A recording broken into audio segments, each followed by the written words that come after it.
Olá, amigos, estamos começando o Evangelho Online, recebendo Tiago e Edivaldo, que hoje vão conversar com a gente, né, sobre não vim trazer a paz, mas a divisão.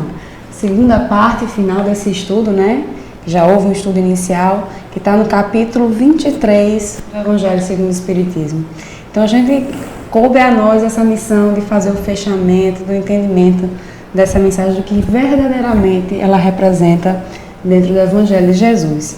Então, antes da gente iniciar as nossas conversas, o nosso bate-papo sobre o assunto, eu vou pedir ao amigo Tiago que faça a nossa prece inicial para que a gente possa se harmonizar antes do nosso estudo e que vocês nos acompanhem. Então, pessoal, vamos preparar o copo com água, né, para os amigos espirituais poderem fluidificarem a água. Vamos acalmar um pouco o nosso coração e elevar o nosso pensamento ao Divino Mestre Jesus, primeiramente em agradecimento pela bênção que Ele nos dá de estarmos participando desse estudo do Evangelho, das bênçãos que Ele nos dá de sua proteção, do seu amor, do seu conforto, e rogar a Ele que envie os irmãos espirituais que nos auxiliam, que nos prestam toda a assistência necessária de proteção, de cuidado, de conforto, nos acalmando o coração e nos colocando, nos instruindo de diversas formas ao bem, à prática do amor e da caridade. Divino Mestre Jesus, sê conosco, hoje, amanhã e sempre, que assim seja. Então, Tiago, vamos agora assumir a partir do tópico 15 e vamos iniciar a nossa leitura para a gente começar a conversar sobre a temática. Exato. Então, o capítulo 23, né, o item 15, que o título é Não Vim Trazer a Paz, mas a Divisão. Infelizmente, os adeptos da nova doutrina não se entenderam quanto à interpretação das palavras do Mestre, veladas, na maior parte das vezes, pela alegoria e pelas figuras de linguagem.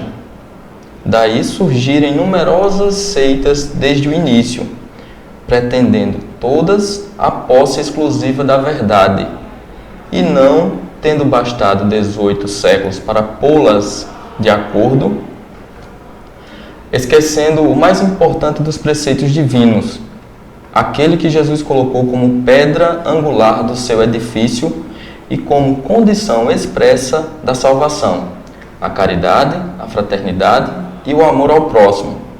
Aquelas seitas anatematizaram-se reciprocamente, arremeteram-se umas contra as outras, as mais fortes esmagando as mais fracas, afogando-as em sangue, aniquilando-as nas torturas e nas chamas das fogueiras. Os cristãos, vencedores do paganismo, de perseguidos que eram, fizeram-se perseguidores. Foi com ferro e fogo que plantaram a cruz do Cordeiro, sem mácula, nos dois mundos.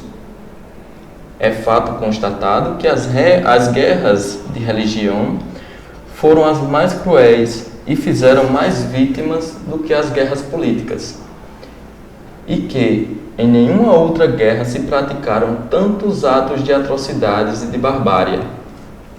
A culpa cabe à doutrina do Cristo? Não, com certeza, pois ela condena formalmente toda a violência. Disse ele alguma vez a seus discípulos: Ide, matai, massacrai, queimai os que não creem como vós? Não. O que ao contrário lhe disse foi: todos os homens são irmãos e Deus é soberanamente misericordioso. Amai o vosso próximo, amai os vossos inimigos, fazei o bem aos que vos persigam. Disse-lhe também: quem matar com a espada perecerá pela espada.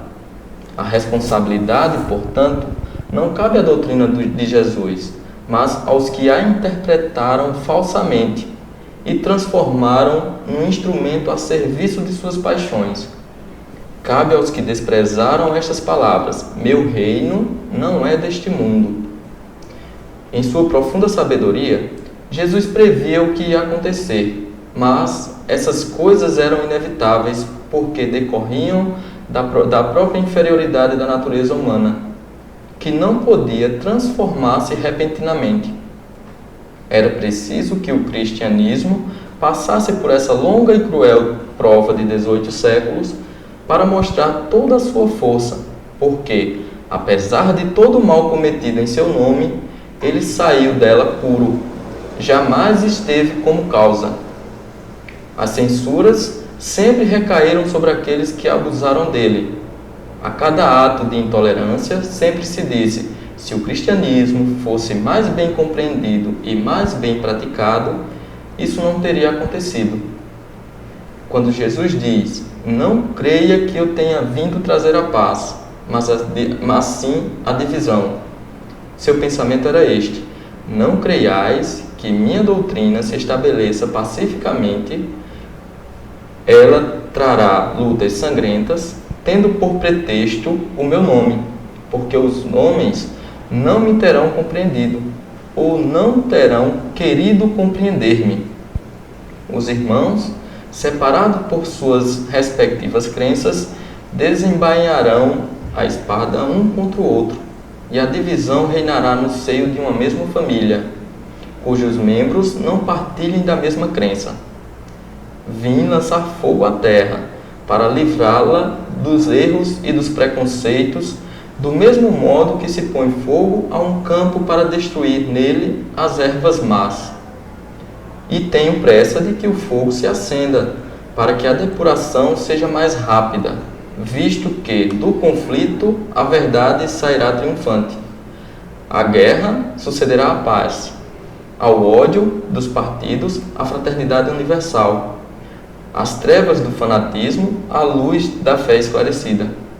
Então, quando o campo estiver preparado, eu vos enviarei o Consolador, o Espírito de verdade, que virá restabelecer todas as coisas, isto é, que dando a conhecer o sentido verdadeiro das minhas palavras, que os homens mais esclarecidos poderão, enfim, compreender, porá fim à luta fratricida que divide os filhos do mesmo Deus.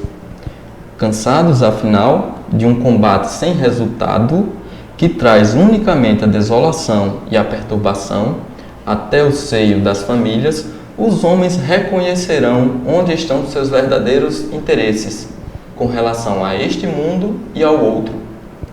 Verão de que lado estão os amigos e os inimigos da tranquilidade deles. Todos então se abrigarão sobre a mesma bandeira, a da caridade, e as coisas serão restabelecidas de acordo com a verdade e os princípios que vos tenho ensinado. Tomara que chegue logo esse tempo. Então, Jesus, ele, conhecendo a natureza inferior do homem naquela época, né, muito materialista, orgulhoso, invejoso, egoísta, etc., tendo o paganismo perdendo sua força justamente porque as pessoas já estavam só praticando por interesse, né, defendendo seus interesses. Então Jesus, quando ele traz a boa nova, os seus ensinamentos, ele sabia que essa doutrina ia revolucionar as demais seitas e que iria causar esse choque e iria prejudicar os interesses do povo, da sociedade na época. E então essas seitas começaram uma contra as outras a querer tomar posse da verdade, né? E tiveram suas lutas, que eram, ao ver de Jesus, era necessário, porque nada na natureza dá saltos, né? Era necessário que a natureza do homem evoluísse aos poucos, gradativamente, para que então tivessem ciência da real essência do ensinamento de Jesus, né? Isso é um dos pontos. Eles não compreenderam que todos somos filhos de um mesmo Pai, todos somos irmãos na grande família universal, né? E que o meu reino, como disse Jesus, não é deste mundo, não é nos interesses mundanos, e sim no plano espiritual, na vida futura, nas verdades do Espírito, nos atributos do Espírito. Essas religiões e seitas criadas não atentaram para esse ensinamento, né? E ele diz, é necessário que, para que haja paz, tenha guerra.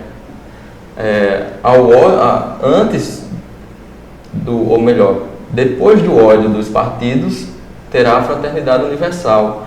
Depois das trevas do fanatismo, terá a luz da fé esclarecida. Então, Jesus já sabia, por conhecer o ser humano, já sabia que isso iria acontecer, porque não seria fácil quebrar tantos abusos, né, do ser humano. Eu tenho a compreensão que Jesus já tem a dimensão da nossa ignorância. E sabia, eles não vão entender, mas a mensagem, eu trouxe a verdade, ela demora um tempo para eles processarem. Então eu acho que tudo que aconteceu e ainda acontece é fruto da nossa ignorância. Porque se a gente for olhar, que a gente está vendo um relato de há mais de 2000 anos, né, daquela condição que Jesus disse que ele já estava prevendo que não ia ser compreendido e que tudo isso ia acontecer e que infelizmente ainda acontece. As religiões ainda querem ter a verdade absoluta. Não, a verdade absoluta está na minha religião, né? E por mais que, se a gente for ver hoje, a maioria das pessoas comungam de uma religião cristã, ou seja, então todos aqueles adeptos do cristianismo, eles teriam que ter muito mais pontos comuns do que divergentes. E a gente ainda continua se apegando nas nossas divergências e brigando e discutindo e nos afastando enquanto irmãos, que somos todos. Então tá aí quando ele fala lá que irmãos, né, contra irmãos, tá nisso, é na nossa realidade, não é uma coisa distante, não é uma coisa de 2000 anos atrás, é uma coisa do nosso cotidiano. Quando a gente liga a televisão, quantos casos a gente vê dos centros de matrizes africanas sendo incendiados, sendo saqueados por outras denominações religiosas que acreditam que aquela está errada, né? Então ainda é essa necessidade humana de ter a verdade absoluta a qualquer custo, né? E aí a gente tem essa fé, que um dia a gente realmente vai ter a fé raciocinada, né? Que a gente vai questionar, né? Dizer, será que essa é uma ação cristã? Se fosse Jesus, o que ele faria? Né? Perfeitamente. São os questionamentos que a gente tem que trazer para o nosso dia a dia, né? Mais alguma coisa, Tiago? Tem um ponto. Eu perdi aqui onde eu marquei. Mas acho que não. Se eu lembrar, eu volto a tratar dele. Às vezes a pergunta que eu faço é, se aqui no Evangelho ele diz, né, que vão ter as guerras, vão ter os tormentos, vão ter tudo isso para depois se estabelecer a paz e a fraternidade. Aí eu fico imaginando, já teve tanta coisa, quando é que essa paz e essa fraternidade vai chegar? Quando é que a gente vai construir, né, essa paz e essa fraternidade? Exatamente. Talvez esteja na hora da gente começar a ler e a estudar com um olhar mais crítico, mais diferenciado, e não só com o intuito de aprender, porque às vezes você conversando com algumas pessoas sabem trechos bíblicos de cor, sabe onde é que está cada referência, mas em vivência, né? Onde está ali no seu íntimo aquele ensinamento? Eu acho que nos falta isso, né? Porque outro dia conversando com um amigo, ele dizia, já nos teve a Bíblia, já teve o Evangelho segundo o Espiritismo, vários livros, várias publicações, a gente tem informação sobre a mensagem do Cristo de todas as formas, romanceadas, de forma científica ou não, mas quando nós vamos, além de estudar e absorver tantos conhecimentos, a gente vai começar realmente a praticar o Evangelho e ter essa dimensão real do amor do Cristo, né? Então, esse é um ponto crítico, né? Porque a doutrina espírita nos coloca, nos chama a reforma íntima, né? Porque de nada adianta eu estar participando de leituras, de estudos, sem que isso aqui não se torne prática. Jesus disse, conhece-se a árvore pelo fruto. Então, são nossas ações que vão dizer se estamos caminhando no bem ou estamos nos distanciando de Deus, né? Porque estudar nos vai mostrar o caminho a seguir, mas aí precisamos caminhar nesse caminho, trilhar os passos de Jesus. Ele é o modelo e guia da humanidade, sobretudo nesse sentido. Ele veio nos mostrar qual o caminho que devemos seguir para termos um futuro melhor no plano espiritual, uma vida futura. Pronto?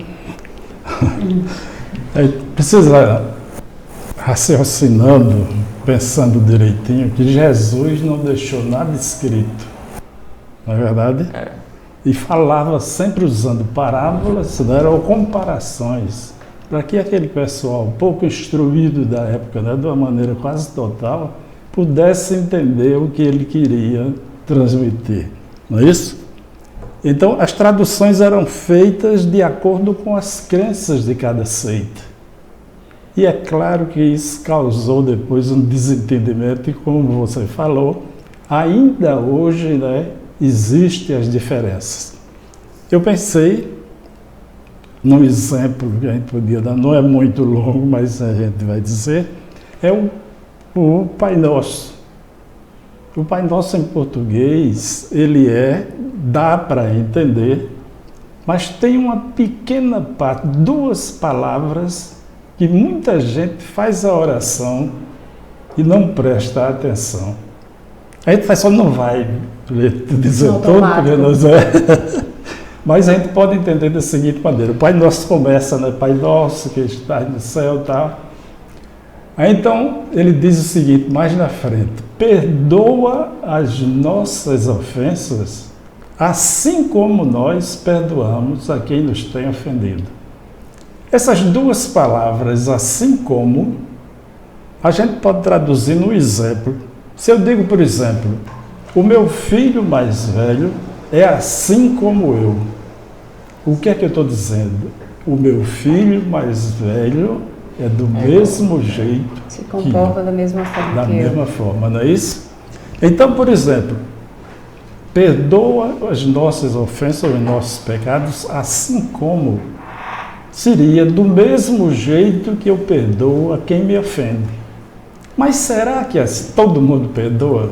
Não é isso? E se eu não perdoo? Quer dizer que eu não vou ser perdoado também. Indiretamente eu estou pedindo a Deus que não me perdoe, não é? Se eu não perdoo as ofensas, eu estou pedindo a Ele que não me perdoe.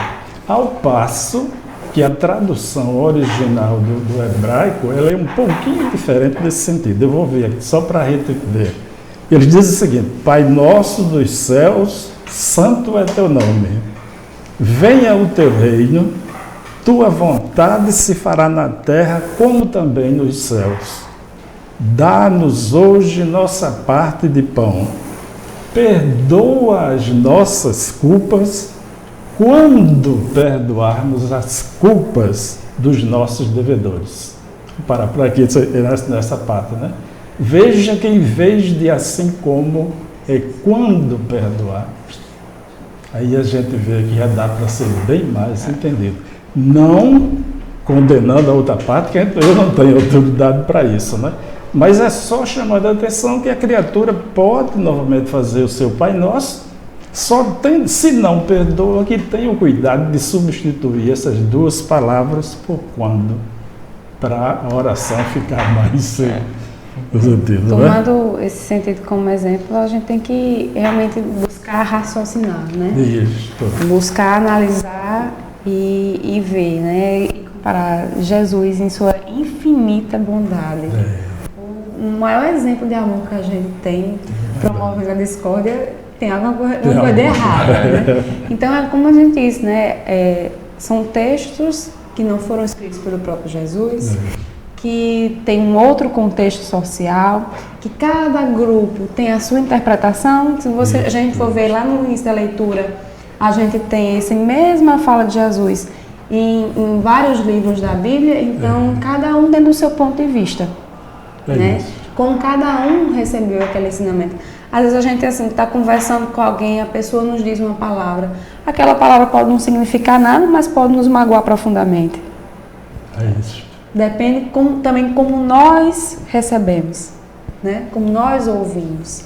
Então, até o nosso estado de espírito, para ouvir ali, interfere na nossa compreensão, no nosso entendimento. Então, muito cuidado. O Evangelho de Jesus é muito rico, mas ele tem que ter muito cuidado. Muito cuidado. Outra parte também, quando ele diz o seguinte, no comentário: aquele que pede a Deus o perdão de suas faltas vai conseguir se mudar de conduta, que é muito mais importante, porque a gente sabe que nem tudo que a gente fala está correto. Não é isso? Eu acho que é muito importante.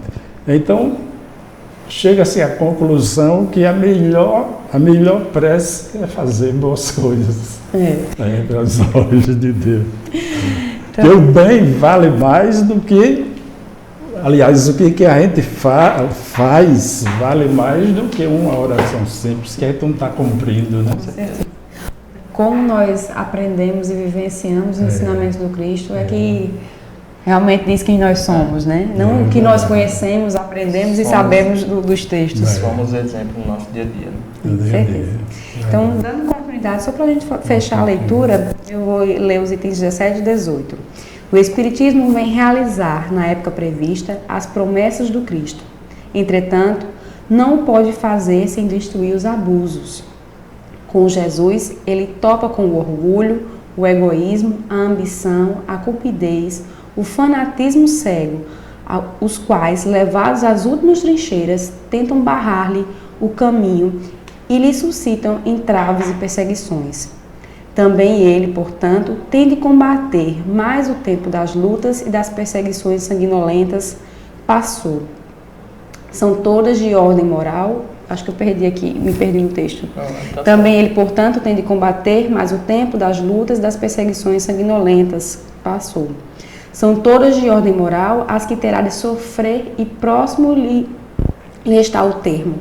As primeiras duraram séculos, estas durarão apenas alguns anos, porque a luz, em vez de partir de um único foco, irrompe de todos os pontos do globo e abrirá mais de pronto os olhos aos cegos.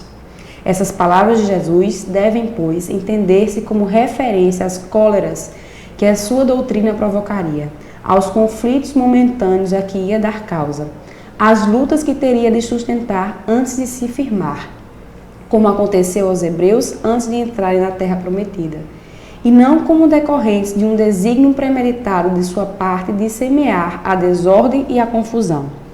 O mal viria dos homens, e não dele, que era como médico que se apresenta para curar, mas cujos remédios provocam uma crise salutar, atacando os maus humores do doente.